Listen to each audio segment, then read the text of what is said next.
In this video, we're going to go over finding the domain of logs, but before I do, I just want to do a little quick correction. I said that both of these graphs are decreasing, and you can tell by the graphs and by the tables, and you can tell definitely by the graphs that they're both decreasing. And you can tell on this one that as the x's are getting bigger, that the y's are decreasing. Over here, though, that I said that these are decreasing, these are actually getting smaller, right? But that's because my x's are out of order. So as the x is getting bigger, then when you look at your y's, then those are also decreasing in value. So I just wanted to clarify that real quick. But now let's get into the domain.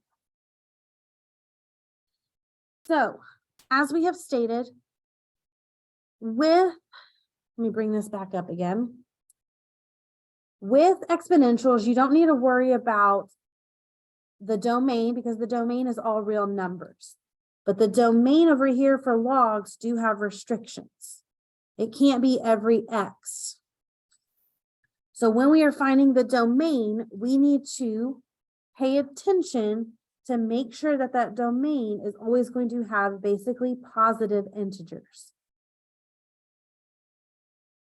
So the domain of a log function consists of positive real numbers, so the log functions must be greater than 0.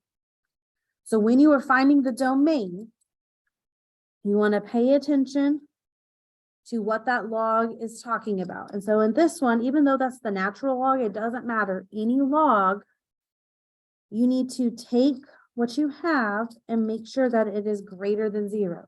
Not greater than or equal to, simply greater than. Because when you look at that, it's got that vertical asymptote, so it's never going to equal 0. So here, you're going to add your 4 over, and x on this one must be greater than 4. So to write this in interval notation, this is 4 to infinity. That 4 is not included because it's got that vertical asymptote then at 4. And so it doesn't get a bracket, it gets a parenthesis.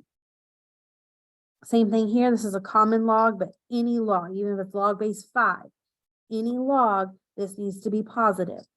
So x plus 7 is greater than 0. Subtract your 7 over, and x must be greater than -7. So to write that in interval notation, that's parentheses -7 to infinity.